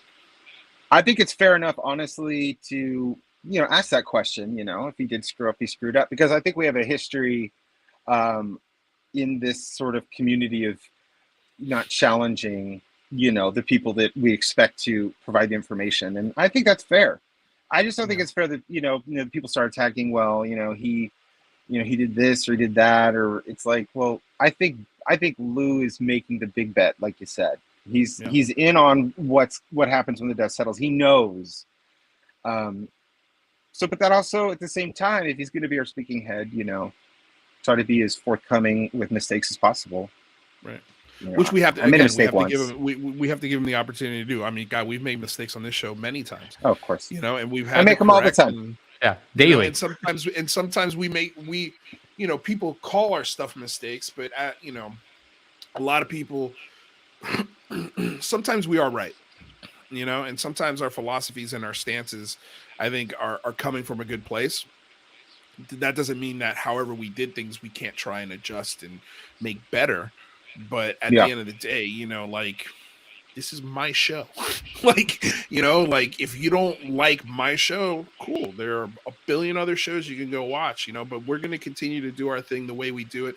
We're going to learn. We're going to progress. Like him and I, especially me and Rather, interviewing people is a skill that takes years to perfect. And clearly we need a few more years. We need more time to develop those skills and hone those questions. And maybe one day, hey, we'll be really, really good at it. But I don't think we'll ever perfect it. But at the same time, I know for sure there are going to be things that we get wrong. And anytime we do get things wrong, the first thing is, hey, let's just be honest and why we were wrong about it. What happened? What did we do? And we learn together. We learn. I mean, especially you guys in this topic, you're going to be wrong. We're literally learning live, So, there's going to be somebody who says the wrong word, or somebody who, had the wrong facts, or whatnot, and it's out there for people to scrutinize and screw them. That's what I say. Or take out of context and use in a different. Or do your own damn show. Yeah, or do your own damn show. Start your own Galileo project. It's not impossible, clearly. Emmett, we got about 20 minutes left. A little over 20 minutes. Do you want to stick around and take some phone calls? We're going to put our phone number out there for people to call in the show. Awesome. Great. So we'll go ahead and put that number out there, you guys. Here's the number, 855-472-5483. Bill will be picking up our producer Bill will be picking up the phone. So if you guys have any questions for Emmett or for us, or you want to share what's on your mind, or if you want to give us your opinion on the Lou Elizondo interview with Jimmy Church, please give us a call. Lines are open. Curious, Emmett, while we're waiting for nobody to call, what did you I know think? the feeling. Yeah, no, it's fine. What did you think about the recent comments from Senator Gillibrand? Did you hear what her questions to the incoming Director of Defense Inspector General, and what did you think of her moxie in that moment? Oh man, she's a bad mint because she. I hope I got around the. Yeah, no, I think that was pretty good. I mean, sorry, Bill, we got a couple of F-bombs in this one. I apologize, but it happens. I love that she's like, and you'll look into this, and you'll get back to me about looking into this. Yeah. We need more of that. Because he's like, I don't even know what you talk, like he's like, it's not even on his mind. Right. Which is the biggest problem. And I love that she's just relentless reminding people. Yeah, no, I think it's great. I agree with you. I loved at the end where she's like, well, if you could just do me the favor and submit answers to these questions in writing before you get confirmed, that'd be great. And he was like, looking for yes, ma'am. Like, all right, yes, ma'am. Yeah. Write it down. Yeah. Okay, make sure you get back to Senator Gillibrand on the UAPs. It was awesome, man. It was awesome. And again, I loved it. I highly recommend anyone who can hear my voice, anyone who's here, if you haven't yet tweeted or emailed or called her office, please do so, just to say thank you. I mean, nothing else other than, hey, thanks for taking this UAP topic seriously. Thank you for not making fun of this and actually putting this at the top of her list. Like, this is a politician that the UAP subject was the first thing she wanted to talk about when talking to this new which looks like will be confirmed Inspector General for the Department of Defense. I mean, that's unprecedented, I think. It is. Yeah, talk about killing stigma. If it can be raised at a level like that in a place like Congress, I mean, we can all be having these conversations. Yeah, stigma is, it's always going to be a thing. But like you said, I mean, that was a very no-nonsense request. Look at this. Miss Sedona says, please stop calling UFOs UAPs. This isn't the UK. It's my R. Yeah, I mean, look, I like to say both because is UAP a UK term? What's that? I didn't know that either. Yeah, I don't get the UK reference. I think it's because they've got UAP Media UK, and then they've got the NUAP Secrecy hashtag, which was started over there. So I think they've really adopted the UAP acronym. I get it. So I think maybe that's where that's coming from. But I like to say, look, I'm very much in the belief that the acronym UFO you can say in any part of the world, and people will be like, "That's my belief that too. is. I've heard of that's that." My belief. Whereas if that's you why say I use UAP. It. Yeah, but the thing is, if I'm going to contact a senator or a congressman, I'm going to use that term because that's the term that's in their wheelhouse. It's in their lexicon. Right. So that's the one that for whatever reason, it's like wearing the difference. It's like the difference between wearing a t-shirt and a shirt with a tie. Like UAP is shirt and tie. UFO is just the AC/DC t-shirt that's been used like over and over and over. It's really comfortable. It's been broken in. It fits nicely. It's the coolest shirt in your closet. Everybody knows who it is. Yeah. But you cannot bring it to a gathering, a wedding party. You know what I mean? That's kind of what it. That's a perfect way to say it. Yeah. I always think of it as like UAP is like the refresh of old UFO. It's like a brand refresh kind of idea, Exactly. But you're right when you said that no matter what, when you say UFO, 100% of the time, they know exactly what you're talking about. You say UAP, 10%. I don't know. It just depends on who you're talking to. It was a great take on it. That was great. Well, I like to say both, so that way people understand that they're correlated. They're the same thing.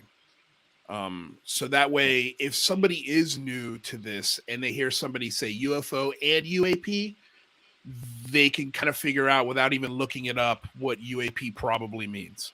So that's, I like to use both because you never know who's listening. You never know who's getting into this. You never know, what their experience level is or their knowledge level is. So might as well just, it's a pain in the butt because it's another thing you got to say. But let's be honest, it's just pushing air out of your windpipe and creating noise with your tongue, like UFO. it's just UFO, UAP. It's just one other thing you got to do. I know it's a pain in the butt, but I promise you, I think it'll be worth it. Well, I just pray they don't change connecting it again. ideas. Well, when you're talking to somebody about something new, connecting ideas immediately is the most important thing. So if they have to learn a new entire terminology and why that's being used, I mean, like, that's not going to get you faster to what you're trying to say. It's just saying, I'm a UFO hunter, UFOs. But I'm wearing UAP because again, people think it says WAP. And that's also another interesting way to engage on the topic. I'm just saying. Yeah. Yeah, well, That'd be an interesting they'll be segue. like, "What's WAP?" It's actually UAP. What's UAP? Great question.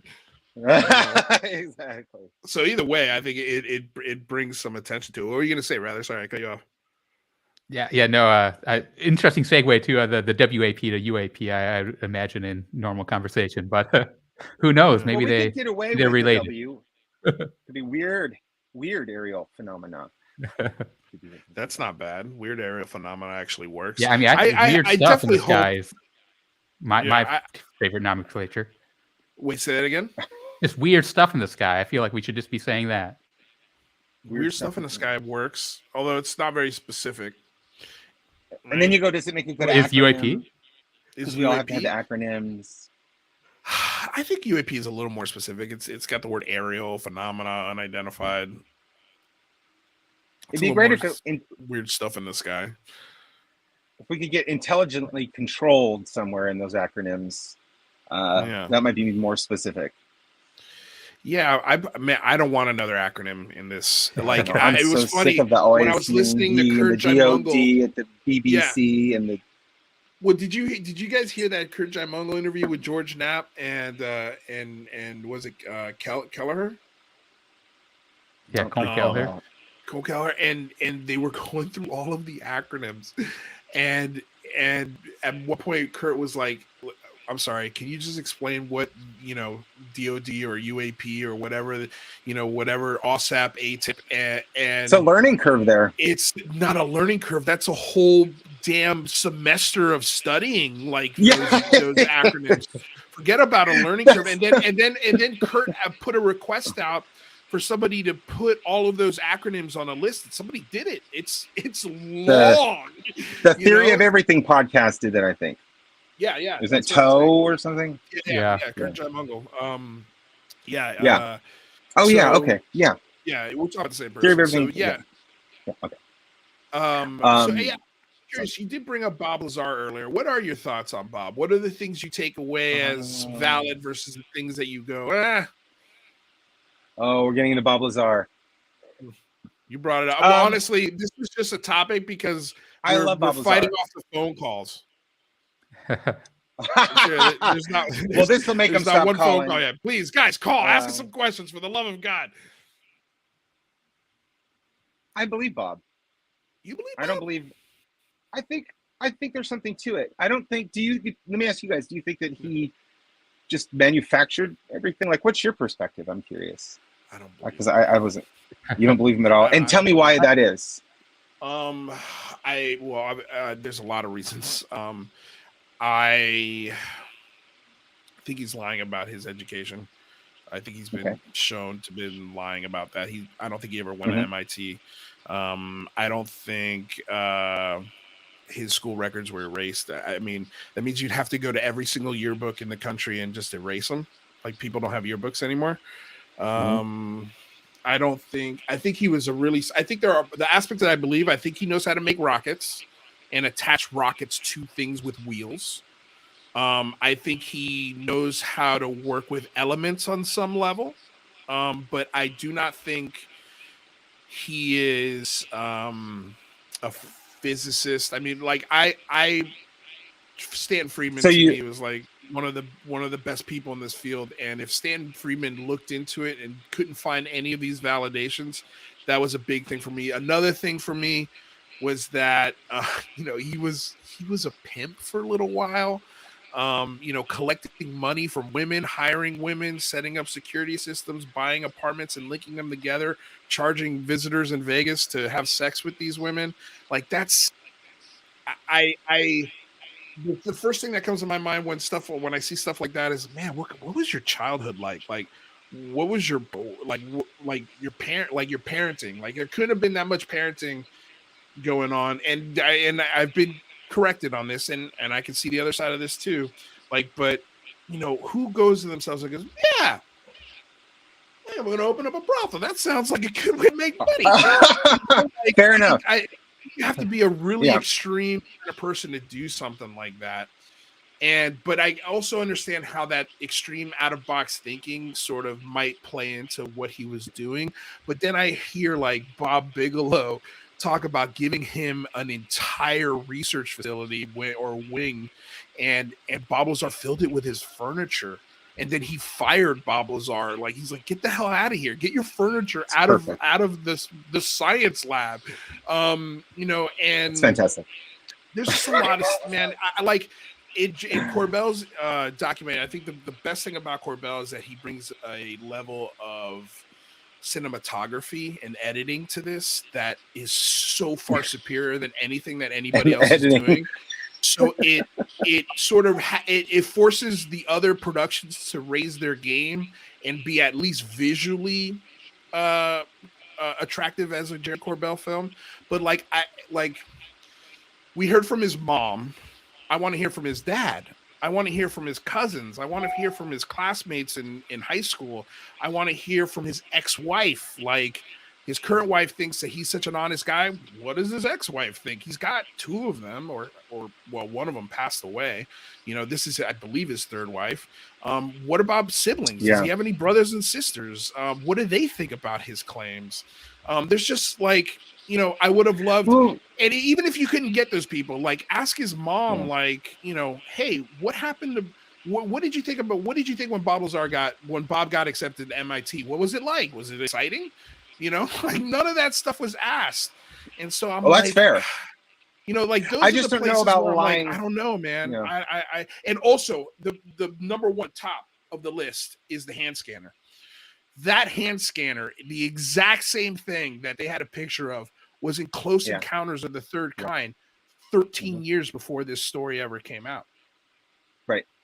Like, I actually learned that after. That's one thing I will say about the hand scanner is one day I was watching Close Encounters of the Third Kind, and I went, that hand scanner! I know that hand scanner. I'm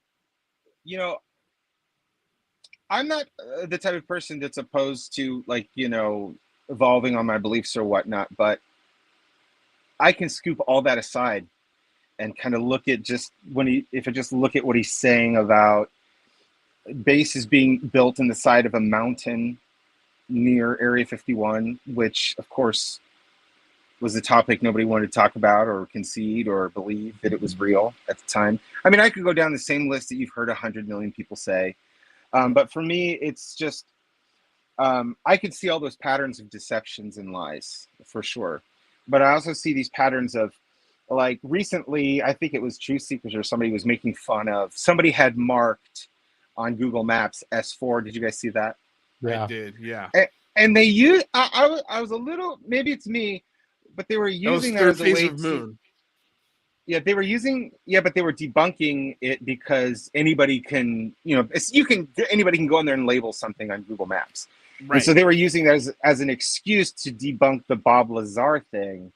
and this is the kinds of questions I ask myself, because I'm more of a question person. I'm always asking why is it a guy in the 80s who said he was working in the side of a mountain military base, and why is, even if it isn't S4 or S2 or S what the hell ever, why are we now seeing that exact same description of something being built in the side of a mountain on Google Maps?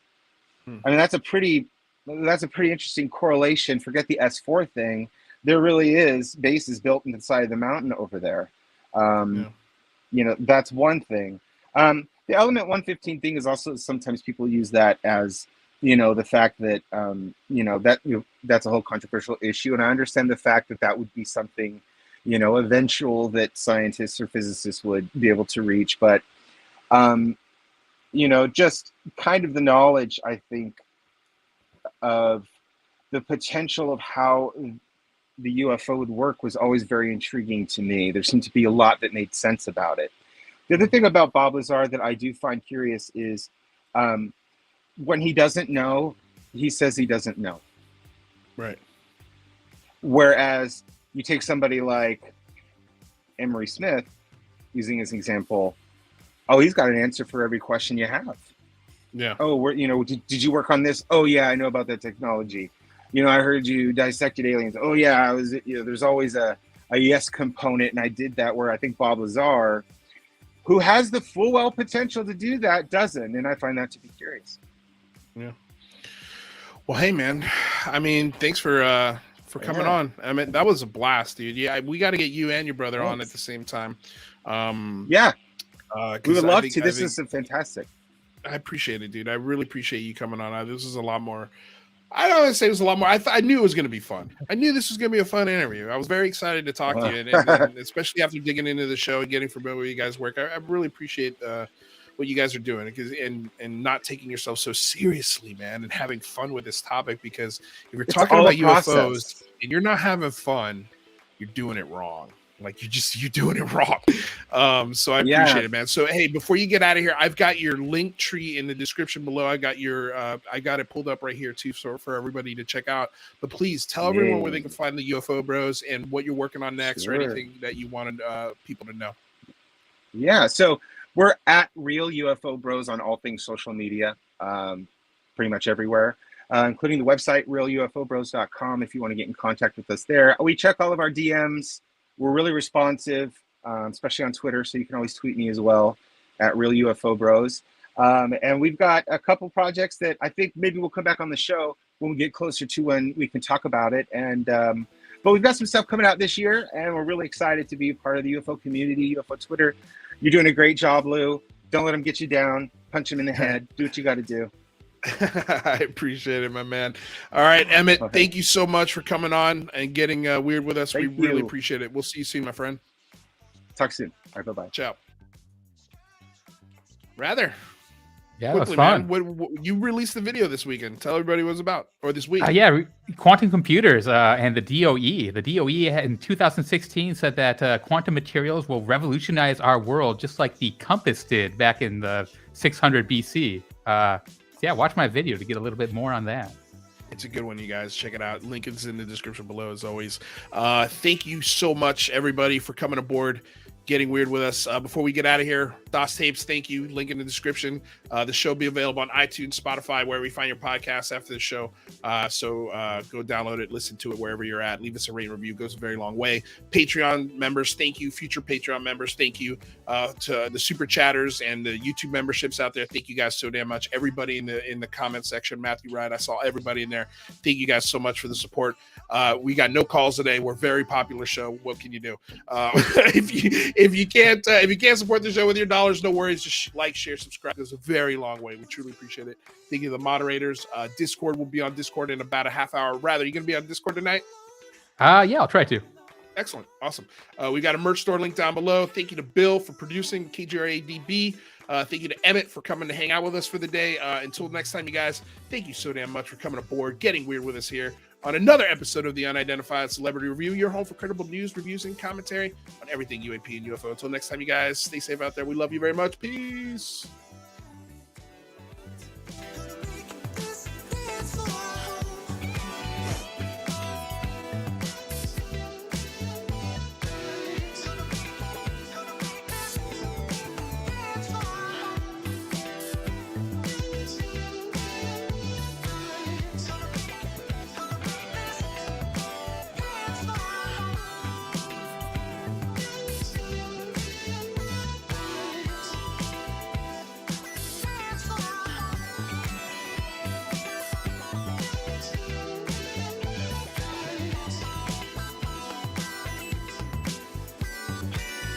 I'm going to tell y'all right now, all of these wonderful people would not be here without Patreon supporters like you. If you enjoy credible news, reviews, and commentary on UFOs and UAPs 5 days a week, you want to support this show. What's your name? Marty. Marty, look how easy this is, Marty. Pick up your phone. Boom, you're a Patreon member. I mean, look, it's so easy. You just click the link, which is right here. Just for $1 a month, you can support this show. Just fill out the information and pledge what's comfortable for you.